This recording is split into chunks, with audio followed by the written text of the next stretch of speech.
My biggest mistake in our first 10 years of starting our practice was not being in a law-focused mastermind. I didn't have a framework for benchmarking anything in our practice. We teach this to like hundreds of attorneys every month, and only a fraction of them actually do anything with it. So congratulations to you and your team. You are a rapid implementer. If you're the smartest person in the room, you need to get out of that room. Ideally, if you're the smallest firm in the group, that would be great because you'll learn a lot more.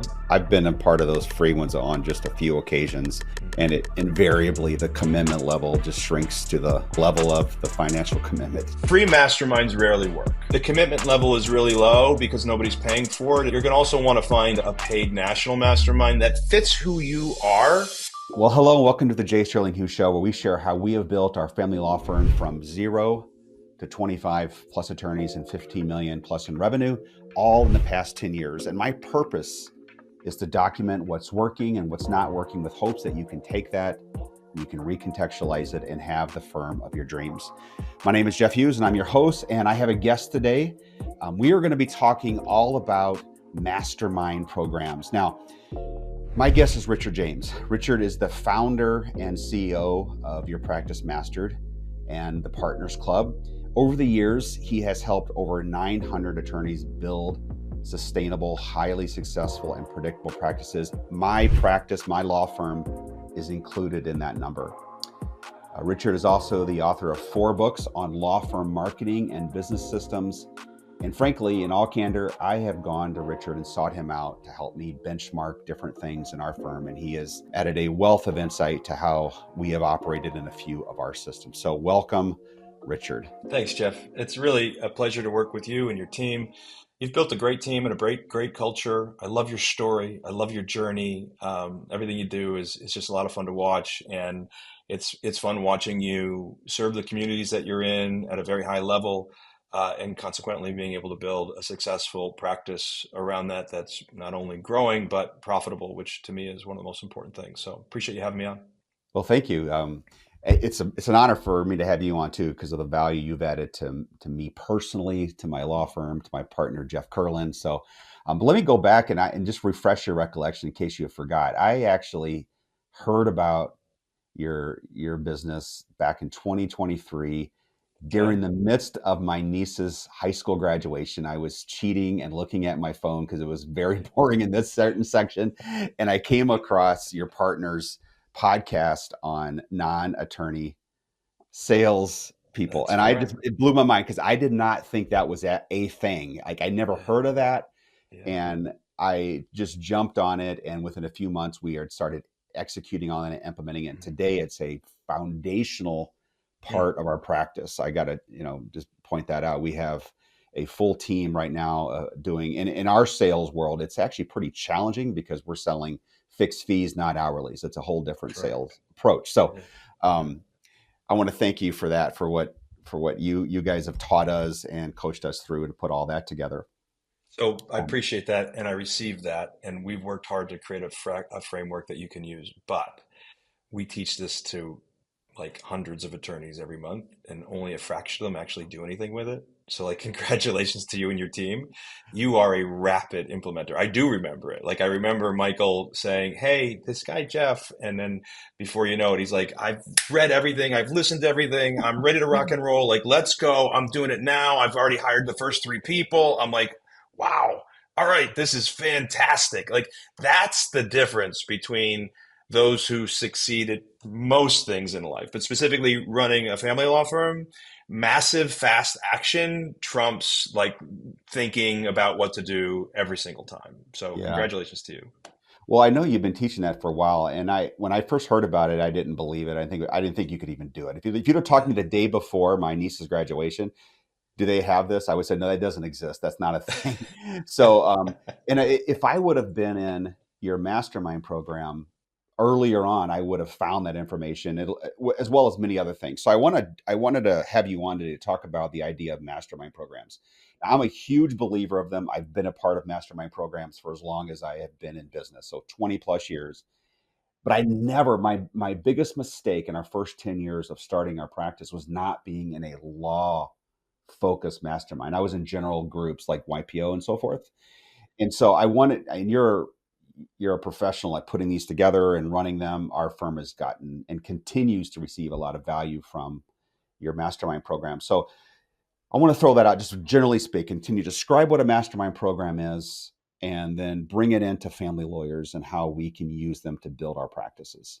Yeah, so the mastermind concept is not new. It was really formed arguably by Napoleon Hill from his book Think and Grow Rich. And the general premise is if you get like-minded individuals together, they can talk about something and create what's called a third mind, right? So you take two people and then you create this third mind that actually helps go out there and solve some problems or bottlenecks that they weren't able to solve on their own. Super powerful. And there are different types of masterminds. So there's um, regional, like local masterminds, and then there are national masterminds, and then there are either butcher, baker, candlestick maker. So that means like all sorts of different types of businesses, like you were in when YPO, or there's industry specific. And I've been in all of them. And so the reason the way I got into law is I was in a butcher, baker, candlestick maker kind of mastermind. It was also regional. And the guy that I was working with, or that was in the mastermind with me, kept asking these questions that I knew the answers to because I'd been in business for 20 plus some years. And he said, "Hey, can I hire you as a consultant?" And I had no idea what a consultant was or what they did. And I just said, "Sure." And I did it and I fixed his business. He said, "Hey, do you think this will work for lawyers?" And that's how I ended up getting into working with lawyers 15 years ago, right? So they have purposes, they have a place. Like the idea that my business isn't different than yours is actually very meaningful. That being said, when you get into an industry specific mastermind, you start to really ramp up the learning curve. So I was in an industry specific mastermind with other coaches and consultants with Dan Kennedy and his titanium plan back in 2012, 13, 14. And I went into there, the smallest guy in the room, meaning revenue wise. Which is a great place And to be if you're joining a mastermind program, isn't it? yeah, and like I was Yeah. right at the threshold where Dan was like, "I don't know if I can let you in here," right? Because I Yeah. think the threshold was you had to do $1 million, and at that point I was just shy. But he let me in, and I asked really dumb questions, so many dumb questions that like some of the members actually said, "Geez, I don't understand a thing you're saying." Like they gave me a really hard time, and so hard that like the next morning, because it was a 2 day mastermind, Dan Kennedy came out and he saw me having breakfast, and he said, "Do you mind if I sit down?" I said, "No." So this is my mentor wanting to eat, breakfast with me. I'm like, "Absolutely." And he goes, "So how you doing?" I go, "I'm all right." "Why?" He goes, "Well, they were pretty hard on you yesterday." I go, "Yeah, I'm from Scranton, Pennsylvania. We're good." He's like, "Well, what are you going to do with it?" I go, "I just wrote you a $27,000 check to be in this room. I'm going to take action. I got 108 ideas from what they told me." I go, "I'm going to, implement every one of them." And the way you get those ideas in masterminds, traditionally, a very traditional mastermind, let's say there's 10, 12, 15 people, business owners in a room. They'll all take turns over a day or 2 days or 3 days, and they'll have a traditional hot seat. I don't know if is Yeah. that kind of what you were Yep. familiar with as Very much. well? Very similar. I did. Yeah. My first mastermind was through Perry Marshall, by the way. Oh, you had Perry Marshall from, was Yeah. it Facebook back in the day or whatever he No, it was was pre teaching? Facebook. This goes back, goodness gracious, 2005. Oh, wow. Um, Okay. yeah. Got it. He might have been pay per click. I don't remember what It Perry's was first pay per one, but click, all pay per yeah, click. Yeah. he came from Kennedy's world too. Oh, yeah. Um, and so, a matter of fact, I think he was in the room right before I was, like in that titanium group right before I was. He might have even met in Dan's basement for all I know. But yeah, so they have a hot seat. A hot seat means you bring your idea and then everybody kind of masterminds on that idea.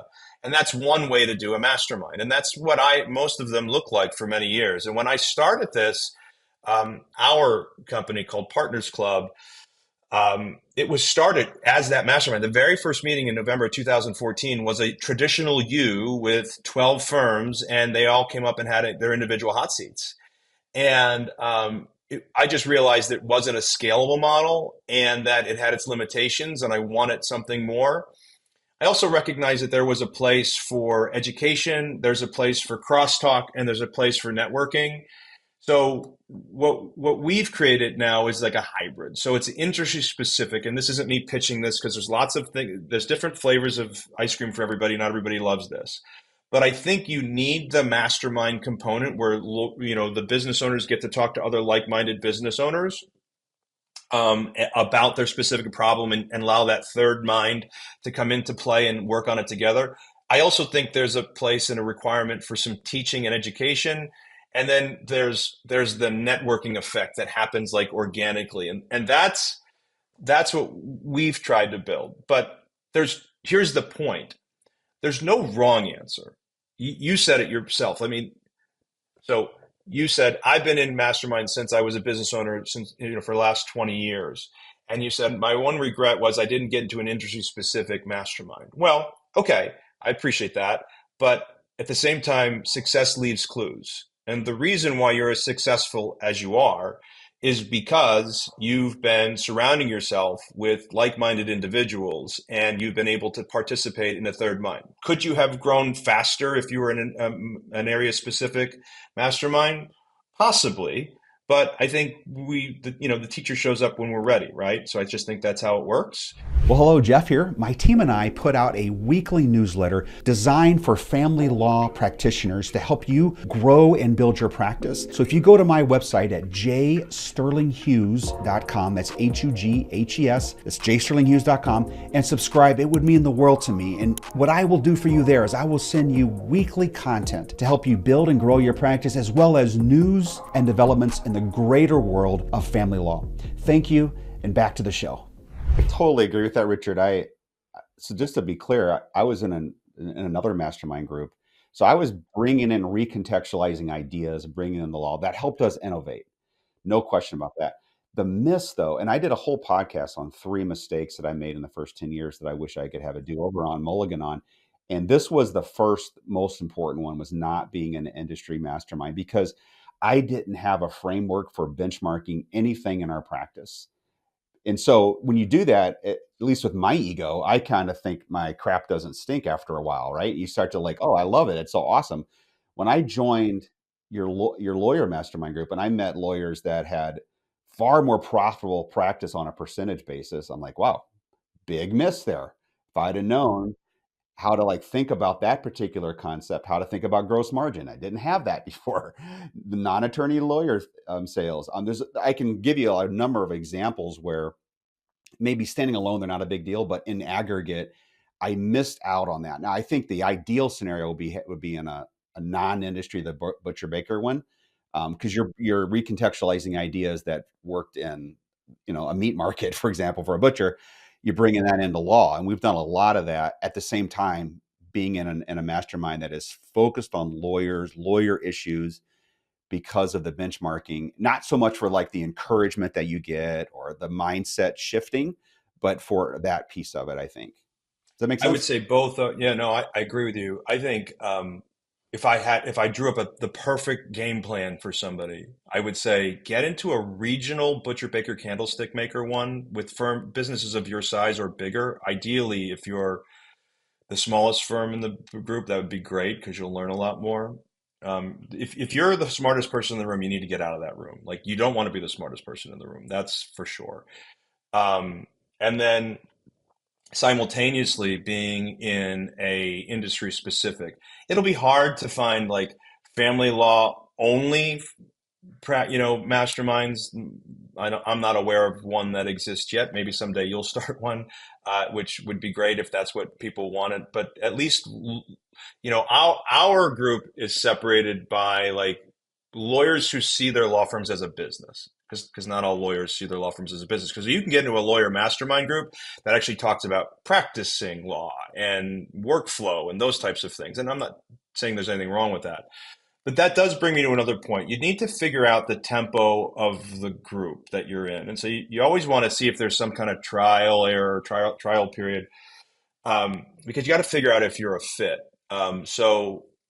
We hear on a regular basis in our world that there's the jerk factor is really low. And what I mean by that is you don't come into our world and find everybody pulling up in their Lamborghinis and showing off their new watch or their new shoes or whatever at any real high level. And I think that's because of the tempo we've set. I'm not judging those organizations that do that. That's fine. That's what they want to do. But there's just not a lot of flash factor. And also we optimize for profitability. Some firms optimize, some like masterminds optimize for growth. And that's okay too. There's a place for that. Michael and I just joined a mastermind right now, and it's kind of a hybrid. First of all, it's filled with a lot of younger people than me. Thank goodness my partner's 25, because like these guys, I said I joined the group just so I could raise the average median age. I mean, these kids are like in their 20s, right? So they're so much faster than I am, and they're brighter than I am at technology. But it's like a mixed group. There's not just coaches and consultants, there's other industries in there as well. So it's kind of this quasi place where I have a group of coaches and consultants I could talk to, but I also have these mixed other businesses. And I'm finding that to be a new little mix, and that's nice. Um, the other thing I would say is free masterminds rarely work. I've been in them. I've participated in them, and they have a window and there's a time for them. But a lot of local people try to join these free masterminds where they get a friend together and a couple friends together, and they'll work for a point. But um, one, they're not usually very well facilitated because nobody takes complete control. And two, the commitment level is really low because nobody's paying for it. And so they don't really get what they need out of it. So you're going to want to find a paid mastermind. Promise you there's local ones you can join, but you're going to also want to find a paid national mastermind that fits who you are and that lets you come in and kind of try it before you buy it or gives you an exit valve. I think that's important. I don't know how you felt about the ability to have an exit valve if you came in and tried our world, but I feel like if you come into our world and it's not a fit, why are you going to stick around, right? You're not going to feel comfortable. You're not going to want to be there. Yeah, that's a great point on the paid portion of it.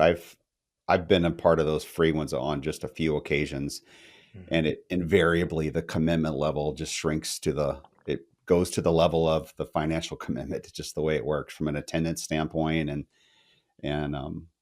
just even from a transparency standpoint. There's like I don't know. I haven't found the trust quotient to be as high, and for these masterminds to work, I have found that you got to build trust and to share with what's going on in your business. If you try to hold it close, you end up holding your ideas to yourself, and you can't put anything when you're in a closed fist anyway. So Yeah. And the other thing I would say is like for us, and I don't know how other people run their organizations, but timeliness is super important in our work. Like if somebody gets, when we run a traditional mastermind, if you get 10-minute, 15-minute, 20-minute hot seat, like there's a timer that's run, right? And so like we do it in an organized fashion. If we have a program start at 9, it starts at 9. Like it ends at 4. So we're pretty precise with how things go down, and I think that allows everybody to just derive the maximum value from it. For the people who don't like timeliness, they can come and go as they please. But for everybody else who's paying to be there, you want to make sure that in my opinion, I wouldn't want to be in an organization because it's my personality who didn't start on time. I have left organizations because they didn't start on time. Interestingly enough, the church I'm in is famous for starting late, and it drives me crazy. It drives me crazy, but I love the church, so I give them a pass. But so you got to figure out who you are. Maybe you don't love timeliness, and you find you want a group that doesn't have they're not as uptight about it. But again, I think it's really important to find a group that you fit with, and also like you don't have to be in them forever, right? So you can find one, and then you can move to another one. Um, right now, our members, if they come into our world, if they make it through the first year, and that's really the question mark. That's how we know whether they're in the right place or not. But if they make it through the first year, they're in our world for like an average of 5.5 years right now. Um, so yeah, but that's a testament less, I think, to me and to my partner, and more a testament to we've just chosen well, right? So the right people in there, and so what we hear a lot is you want to be you want to feel in a place where you feel safe, like where you feel like you're not alone anymore. So I don't know about you, Jeff, but when I walk into a mastermind where there's like people who get me, like I don't feel alone. I feel safe. I feel like I can say whatever I want. I could be honest and transparent. I could, bare my business soul, and they're not going to judge me, and they're rooting for me as much as I'm rooting for them. And it just feels like I'm not on my own. And that was the number one reason for me. That's what I got addicted to Masterminds about. I don't know if you feel that or not, but like having somebody generally root for you is a really good feeling, because in the real world, that doesn't happen very often. No, it doesn't.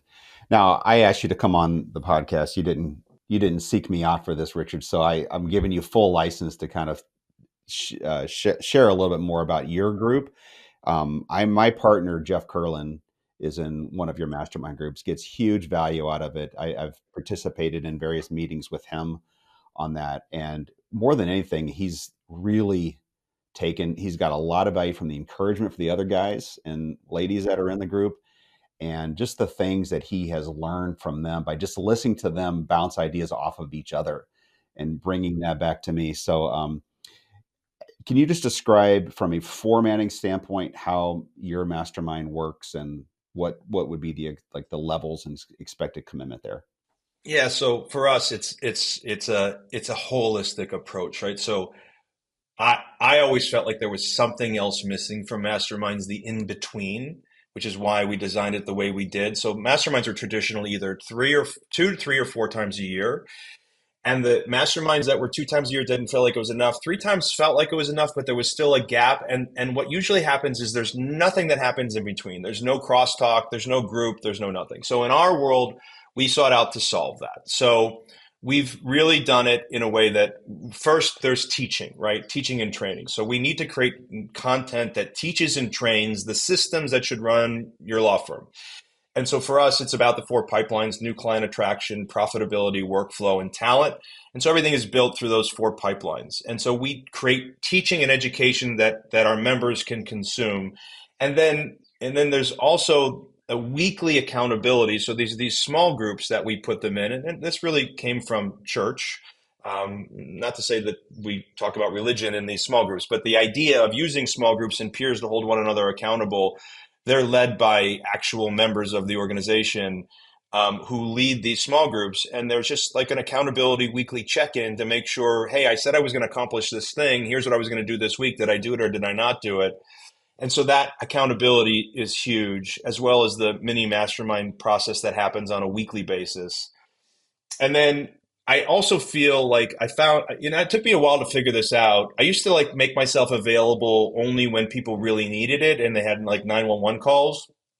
Now I hold open office hours every week. And so I don't necessarily believe in coaching. I always found when I hired coaches, a lot of the coaches that the company gave me, they didn't know how to do what I already wanted to do. Like they'd never done it themselves. And so they didn't know how to get in and out of the rain. And so I found myself very frustrated because it's like they didn't have they were answering theoretically, not like they actually did this.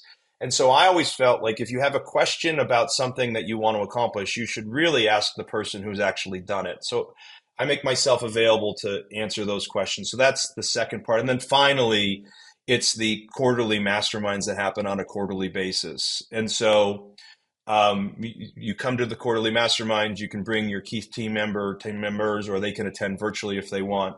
And then you get plugged in and meet all of the folks kneecap to kneecap and go through that entire mastermind process that we discussed earlier. That's the holistic approach we take to this. Does that make sense, Jeff? Yeah, yeah. And so I don't know if I'm right or I'm wrong. Evidence suggests that we are right. We've been around a minute now, but we also know that it's not for everybody. So we have a love it or leave it period. So everybody comes in for, depending on where they come in, usually about a 3-month period, and they love it or they leave it. And so they try it, they plug in, and if it's for them, great. If it's not for them, they leave it. And so that just seems like the fairest way to do business. It's not this long-term commitment, and they can just get started. So if that's something somebody's interested in, if they're seeking out masterminds and that's what they'd like to do, you can go to the website. You can email me directly at richard.j@yourpracticemaster.com. We'd be happy to start a conversation. We have a very formal sales process that everybody goes through. It's a period of a qualification to make sure we're the right fit. And then if we're the right fit, we'll invite you to have a breakthrough call with us to talk about the next steps. And then if it's something we want to do, we can invite you to take the love it or leave it period. But everybody in my organization really does is designed to repel the many in order to attract the few. And so for us, it's, we talk to hundreds of attorneys a month, and usually it's in that 8 to 12 number that joins our world. So it's a small percentage, and sometimes it's both ways because we're not a fit for them, but oftentimes it's because they're not a right fit for us. So love to have those conversations if they want, but here's the bigger point, and I really want to get this across. I don't care if they come into our world, but you hit the nail on the head. Success leaves clues. If you want to be a successful family law firm owner, you should get yourself around other like-minded family law firm owners who see their law firm as a business and start networking with them and masterminding with them. Whether you join our world or any world, you should get together with other law firm owners because that's the path to success. Jeff Mm-hmm. has done it, and everybody else I've seen that was successful has done some version of that as well. Whether it was our organization or some other organization, it doesn't matter. What Yeah. matters is that you plug in. You agree with that, Jeff? Totally agree with that. I've met very few people who haven't taken a version of that path that have been successful. Agreed. Well, thank you, Richard. I appreciate you coming on and sharing masterminds. And the path you just described is how we got into your program. I don't know if you know that, but we came and tried it, loved it, re-up for year one. Now you're finishing up year two. And I'm going to see you in Charlotte in a couple weeks for Nice. your next conference. So that's on my calendar. Got the tickets. So thanks for coming on. The pleasure is mine. I'm honored that you invited me. Thank you, sir. All right. Have a great day.